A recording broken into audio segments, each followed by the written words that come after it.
Okey, info terbaru. Ni baru jadi ni. Baru je jadi. Ini kita ada skuter segmen 150cc yang terbaru. Aveta Viper 180. Ianya dijangka akan menjadi pesaing utama dalam segmen skuter 150cc sehingga 200cc. Kenapa saya cakap macam tu? Sebab Viper 180 ni menawarkan ciri-ciri dan features premium yang ada pada skuter-skuter yang lebih mahal daripada dia, tapi ianya dijual pada tanda harga yang lebih kompetitif. Berapa harga dia? RM8,998 Malaysia saja, tuan-tuan. Dan apa features yang menarik saya masukkan tu? Dia ada dual channel ABS dengan traction control yang boleh di on dan off. Skuter ni dilengkapkan dengan TFT color meter display. Dia punya pesaing pakai LED biasa dia, ala-ala TFT color meter display. Yang ini betul-betul ada, tuan-tuan. Lampu LED depan dan belakang dan lampu DRL yang diinspirasikan daripada ular kapak.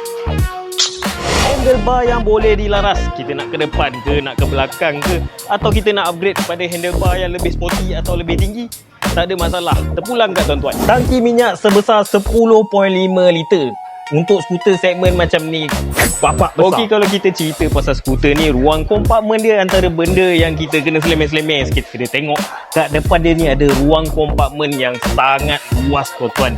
Jap, saya try masuk saya punya, hilang terus handphone saya. Saya boleh terobok tangan saya masuk ke dalam ni.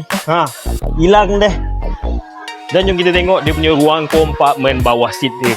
Untuk skuter 150cc sehingga 200cc, tak melebih-lebih jika saya kata ini antara yang paling besar.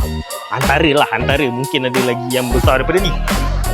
Helmet open face confirm one. Okey, harga saya dah cakap tadi RM8,998. Color ada berapa? Ada 3 color. Kat sini dia ada color grey. Dia ada spesifik color dia kat situlah. Saya tak hafal nama color dia. Tapi basically ni color grey, color hitam, dan yang ni favourite saya. Dia ada color putih yang bermain dengan kesan color hijau kat sini.